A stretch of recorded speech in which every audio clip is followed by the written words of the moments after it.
하신 하늘에 계신 아버지 감사를 드립니다. 이 아멘. 아침에 저희들을 이렇게 잠에서 깨워주시고 주님 앞에 이렇게 나와서 주님의 생명의 말씀을 듣고자 저희들이 모였습니다. 아버지, 아멘. 저희들의 마음속에 모든 죄를 정하게 하여 주시고 오늘도 성령으로 우리의 영적 생활을 위하여 기도할 수 있는 은혜를 베풀어 주시옵소서. 아버지 하나님, 참으로 죄가 많고 허물 많은 이 죄인들을 불쌍히 여기시사 주님의 국률로 오늘 하루도 하늘을 사모하며 살아갈 수 있도록 도와주시옵소서. 아멘. 주님의 종 앞에서 말씀을 들을 때 그 말씀을 듣고 우리가 마음에 깊이 새기고 아멘. 거룩한 삶을 살도록 오늘도 성령으로 저희들을 다스려 주시옵소서.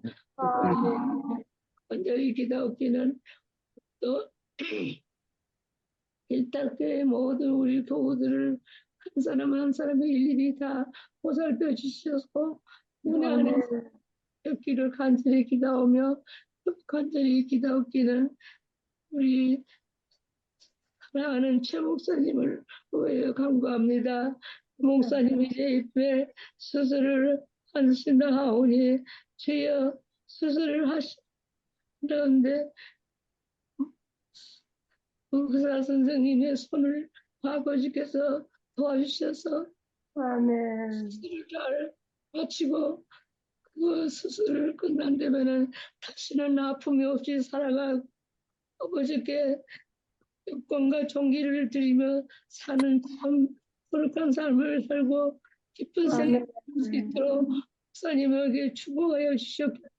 간절히 원하고 기도드리옵나이다. 아멘. 또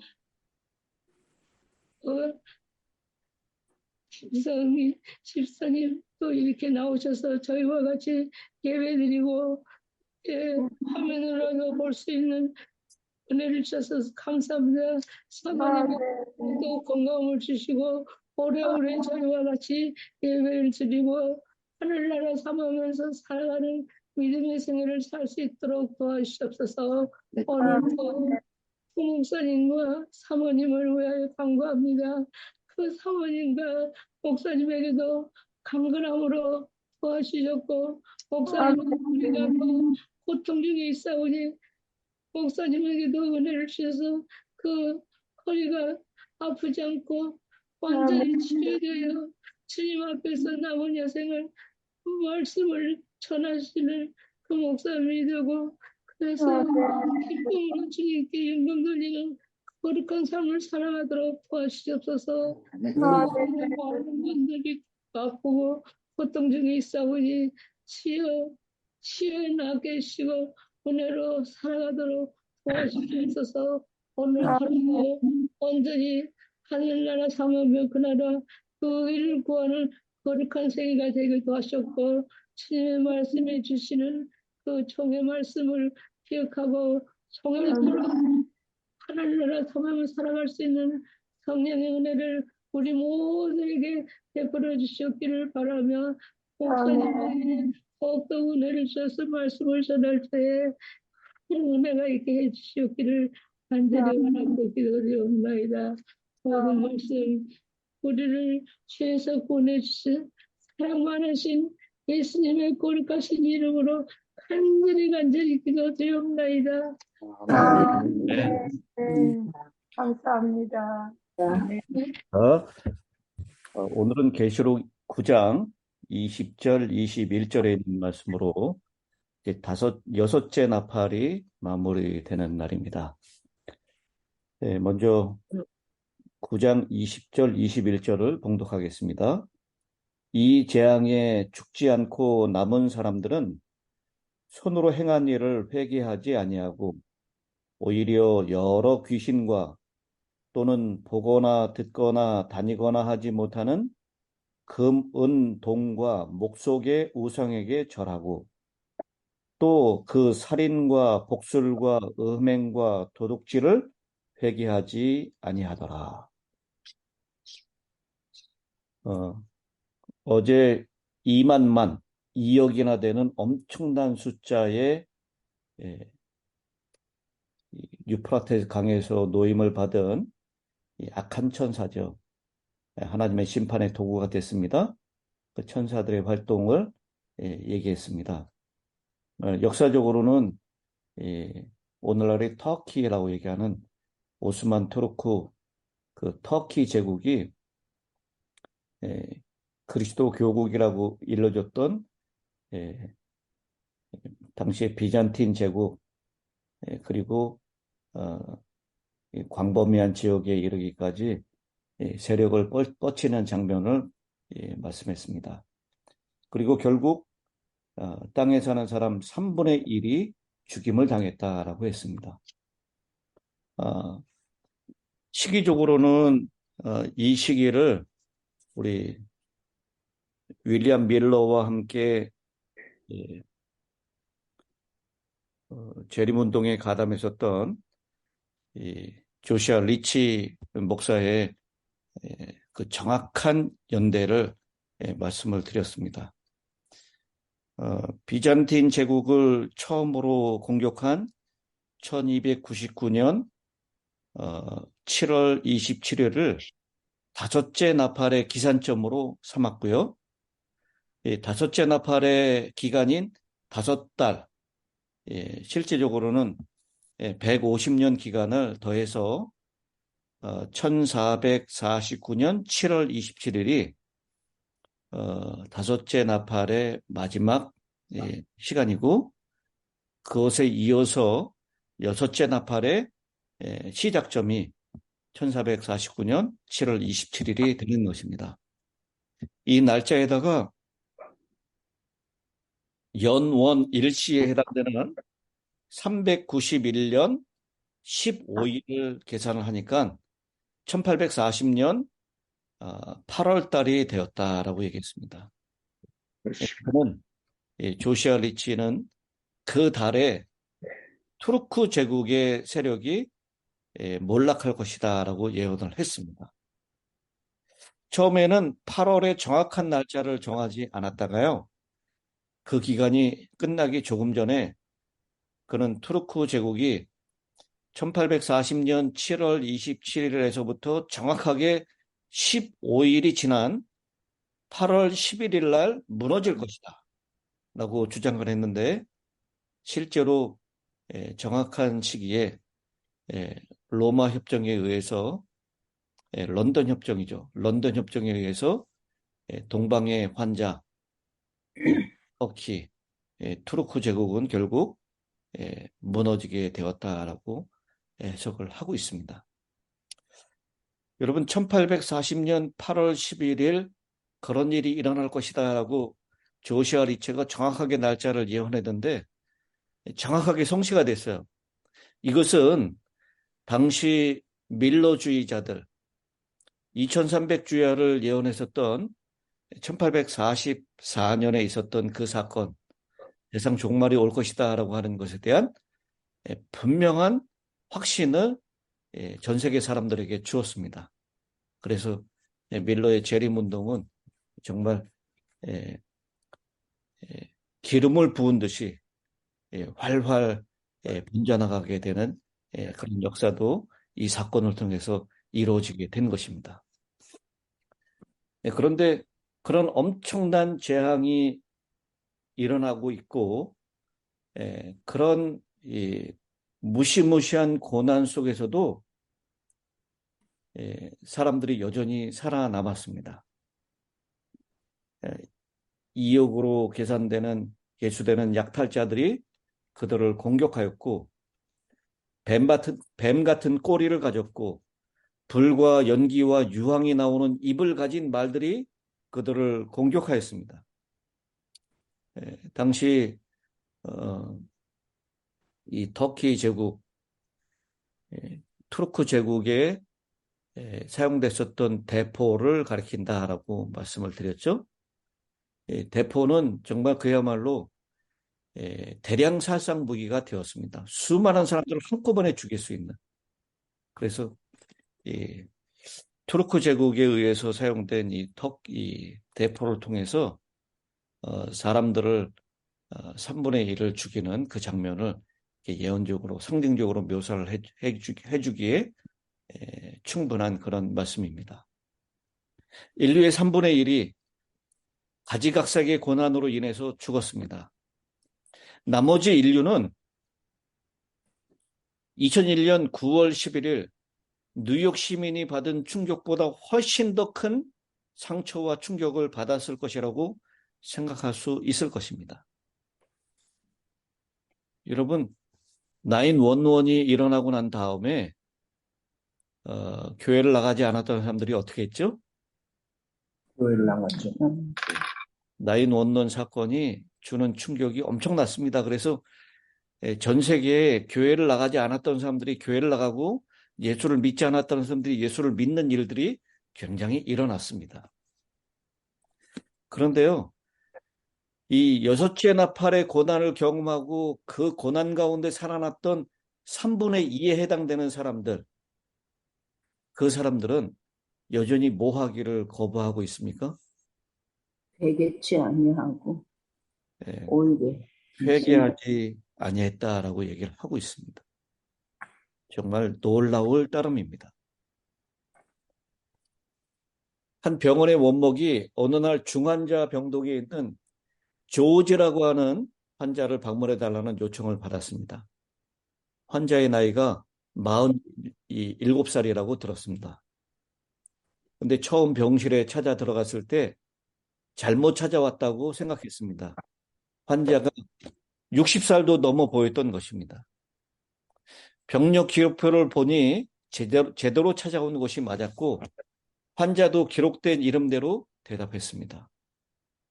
조지는 담요를 덮고 누워서는 마치 추워서 얼어 죽을 듯이 마치 매 호흡이 마지막인 것처럼 필사적으로 몸을 떨면서 물에 빠져 죽어가는 사람처럼 말했습니다. 그러니까 내 삶을 재정비할 것입니다. 내 삶을 새롭게 하고 싶어요. 변하고 싶어요. 하나님은 조지 같은 사람들과 매우 쉽게 일하실 수 있으십니다. 그는 하나님이 필요하다는 것을 알았던 것입니다. 알코올 중독에 대한 치료 해독을 시작한 지 5일째 되는 날이었습니다. 실질적으로 그의 몸은 알코올에 만취되는 데 익숙해져 있었습니다. 그의 몸과 마음과 혼 모두가 가진 것을 다 동원하여 알코올 해독 치료 과정에 저항하였습니다. 조지는 고통으로 떨고 있을 때 마치 더 이상 살지 못할 것처럼 느꼈습니다. 조지 같은 사람을 회개하라는 하나님의 부르심을 뚜렷이 듣고 자신의 삶을 위한 새로운 방향을 설정하고 있습니다. 그런데요, 놀라운 사실은 오늘의 말씀이 바로 조지 같은 형편에 처하고도 대다수의 인류가 여전히 회개하기를 거절하는 지구 역사의 어떤 순간을 묘사하고 있다는 것입니다. 하나님의 부름을 무시하고 또 무시하여 결국은 삶이 바닥을 치는 지경까지 왔지만 주님이 우리에게 들어오지 못하게 될 수도 있다라는 것입니다. 아멘. 완전히 바닥을 치는 순간, 그 순간까지도 여전히 회개하지 아니하고 하나님을 받아들이지 않는 그런 상태에 빠지게 되는 사람들이 있다라고 하는 것입니다. 그 사람들을 오늘 여기서 이렇게 얘기를 하고 있습니다. 이 재앙에 죽지 않고 남은 사람들, 그러니까 거의 죽을 뻔한 재앙이었어요.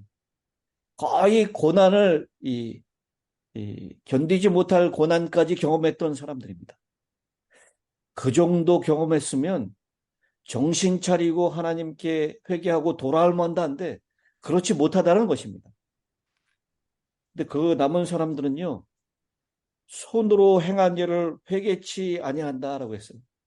이 손으로 행한 일은 바로 그들이 손으로 우상을 만드는 일을 얘기합니다.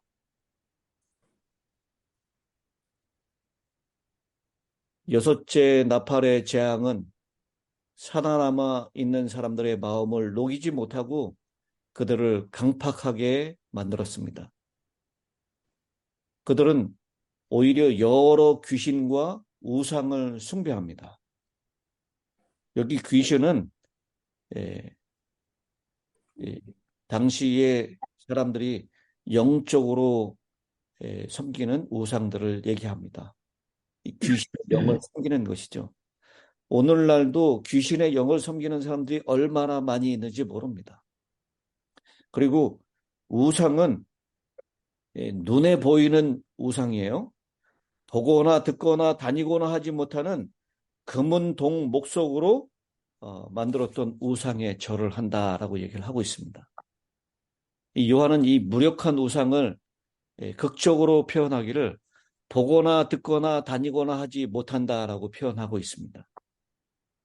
그런데 그런 우상들을 섬기고 있다라고 얘기를 하고 있습니다. 이런 사람들은 결국 망하게 된다라고 하는 것인데요. 이 망하게 되는 이 근원을 바벨론의 이 멸망하기 직전의 형편을 설명하고 있는 다니엘 5장, 다니엘 5장에 있는 말씀에서 우리가 그 모습을 찾아볼 수가 있습니다. 다니엘 5장 한번 찾아보겠습니다. 다니엘 5장 4절입니다. 그들이 술을 마시고는 그 금, 은, 구리, 쇠, 나무, 돌로 만든 신들을 어떻게 한다? 찬양하니라. 이 여섯째 나팔의 재앙을 경험하고 난 다음에도 사람들은 여전히 보거나 듣거나 다니거나 하지 못하는 금은 동철로 목석으로 만들어져 있는 우상을 여전히 섬기고 있다, 찬양하고 있다라는 모습입니다. 또 다니엘 5장 23절에 있는 말씀입니다. 22절부터 보죠. 벨사살이요 왕은 그의 아들이 되어서, 느부갓네살 왕의 아들이죠. 느부갓네살은 그 풀무불 가운데서 던져진 그러나 살아난 그 히브리 새청년들을 보고 하나님을 찬양하고 회개하도록 명을 했습니다.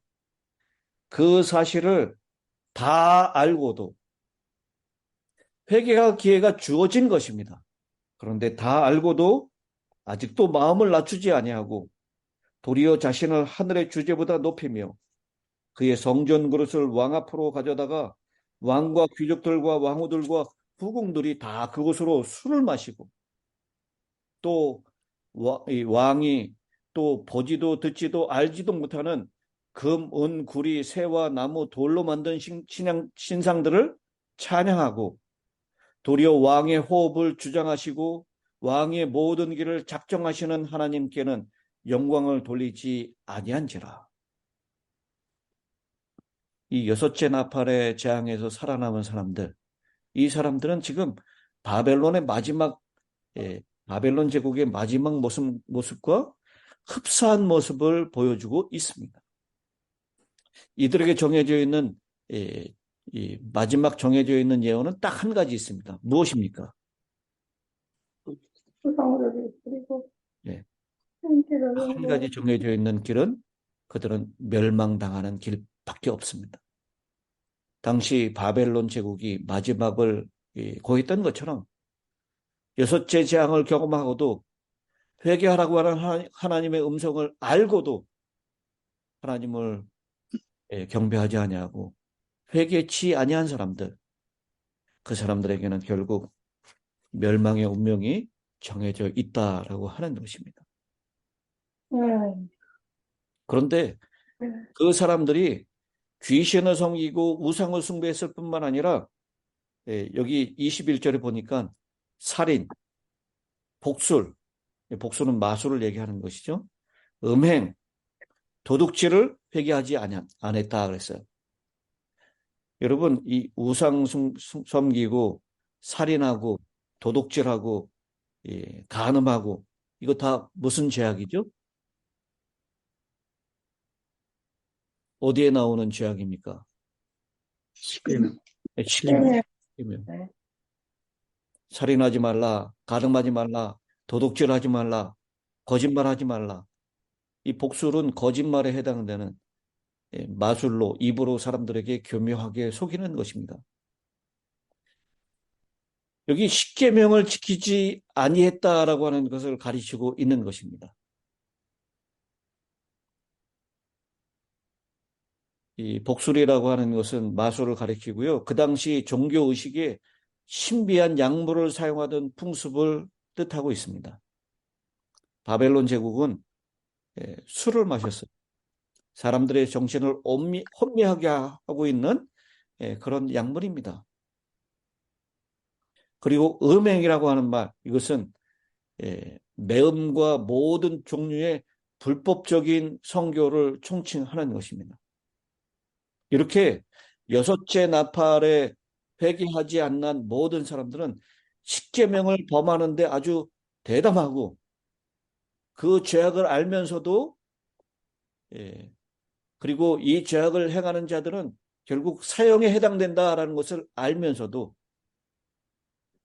그 죄악을 담대하게 저지르고 있는 로마서에 나오는 하나님이 버려준 상태, 그 상태의 지경에 이르게 되었다라고 하는 것입니다.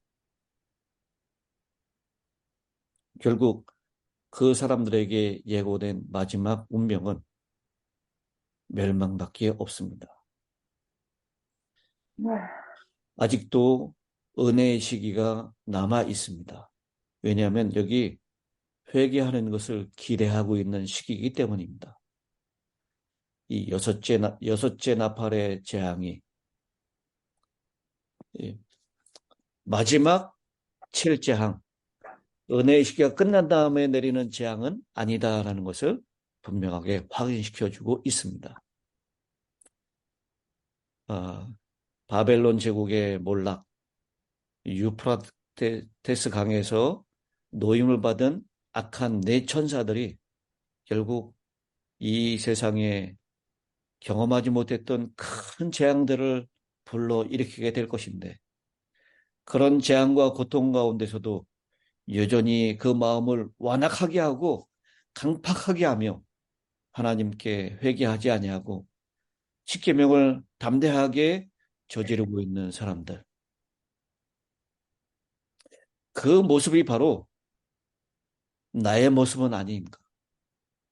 나의 가족과 내 주변에 있는 이웃들의 모습은 아닌가? 오늘 이 시간 성령께서 우리의 모습과 우리 주변을 살펴볼 수 있도록 은혜를 주시게 되기를 바랍니다. 아직 은혜가 열려져 있는 이 시간에 주님께 온전히 돌아가 두 손 들고 주님 앞에 회개할 수 있는 회개의 영을 모두에게 충만히 허락하여 주시게 되기를 바라면서 오늘 말씀을 마치겠습니다. 네. 마지막 기도를 우리 김선희 집사님께서 해 주시겠습니다. 하늘에 계신, 들립니까? 예. 네. 하늘에 계신 감사하신 아버지 하나님, 저희들이 무엇이간데 이처럼 사랑하셔서 또 새로운 날과 새 생명으로 이 하루를 시작하게 도와주시니 감사와 찬양을 올리옵나이다. 이 시간에 또 저희가 계시록 9장 20장 20절 21절 말씀을 공부했습니다. 주님이시여, 정말 많은 교훈을 주시오니 정말 감사합니다. 아직도 우리 마음 가운데 꼭꼭 숨겨놓은 회개치 않고 감추어둔 죄악이 혹시 있지 않습니까? 주님 도와주셔서 깨끗하게 회개하고 주님 앞에 무릎 꿇는 깨끗한 생애를 살 수 있도록 저희를 도와주시옵기를 간절히 빕니다. 우리가 주님이 원하시는 사람으로 살기를 원하오니 그렇게 아멘. 비옵소서. 아멘. 우리의 힘으로는 되지 않는 걸 우리가 압니다. 성령님, 우리를 도와주셔서 주님을 네. 원하시는 네. 사람으로 빚어주시옵기를 이 시간 간절히 빌고나옵나이다. 아멘. 아버지 하나님, 이제 며칠 안 있으면 최 목사님 수술이 예정되어 있습니다. 수술에 참여하는 모든 의료진들의 생각과 손들을 주님께서 주장하셔서 완벽한 수술이 이루어져서 앞으로의 내가 참으로 건강하고 행복한 여생을 살 수 있도록 주님이 도와주시옵기를 간절히 빌고나옵나이다. 아멘. 아버지 하나님, 저희들의 사랑하는 자녀들이 사방에 헤어져서 오늘도 열심히 살고 공부하겠습니다. 그들의 연약함을 아시는 주님, 필요를 채워주셔서 잘 공부하고 잘 일해서 참으로 기쁘고 즐거운 행복한 날이 될 수 있도록 도와주시고 더욱 주님을 섬기는 아름다운 생애를 살 수 있도록 도와주시옵소서. 이래합니다. 주님이시여 우리의 발걸음마다 우리의 생각마다 주님의 뜻에 합당한 삶이 되는 하루가 될 수 있도록 도와주시옵기를 예수 이름으로 간절히 기도드리옵나이다. 아멘.